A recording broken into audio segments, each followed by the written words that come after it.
अब जैसा कि यह कि बाज कांग्रेस के चमचे बहुत हो गए, हमारे ससुरे बनने की कोशिश कर रहे, तो वैसी को समझता नहीं हमारी बात को। अरे क्या तू मेरा ससुरा है?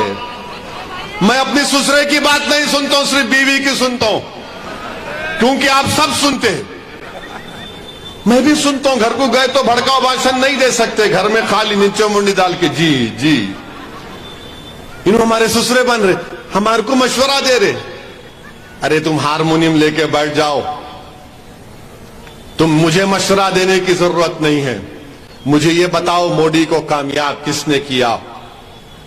अरे मोदी की हुकूमत में सबसे ज्यादा नुकसान अगर किसी को हुआ तो अल्पसंख्यक समाज को हुआ। 9 साल में दलितों को नुकसान हुआ है। किसको लव जिहाद के नाम पर मारा और पीटा जाता है? किसको तब्दीली मजहब के नाम पर पीटा जाता है? किसको गोश्त के नाम पर मारा जाता है? किसको सिटीजनशिप छीनने के लिए CAA का कानून कौन बनाता है? कौन बनाता है बताओ मेरे भाई? सबसे ज्यादा तो यही हो रहा है। UAPA का कानून बनाया गया, अमित शाह ने बनाया। उस कानून में अगर जेलों में सड़ रहे तो सबसे ज्यादा दलित, आदिवासी और मुसलमान। 8-8 महीने 2-2 साल बेल नहीं होती है, क्योंकि UAPA का कानून बीजेपी कांग्रेस ने तायीद किया।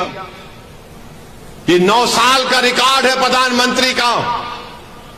और मैं फिर से कह रहा हूं कि जब तारीख लिखी जाएगी नरेंद्र मोदी के सियासी लेगेसी की, तो उसमें जरूर लिखा जाएगा कि प्रधानमंत्री जब मोदी थे तो मुसलमानों को मार्जिनलाइज कर दिया गया, मुसलमानों को एलियनेट कर दिया गया, और मोदी के 300 MP में एक भी मुसलमान MP नहीं है, एक मुसलमान मिनिस्टर नहीं है। हिजाब के खिलाफ कानून बनाती है बीजेपी जब मोदी वजीर आजम होते हैं।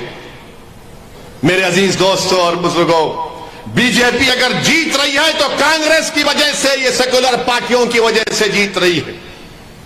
इनमें इतनी ताकत नहीं है कि मोदी को रोक सके, मगर इनमें इतनी ताकत है कि झूठ पर धोखा देकर आपका वोट ले सके।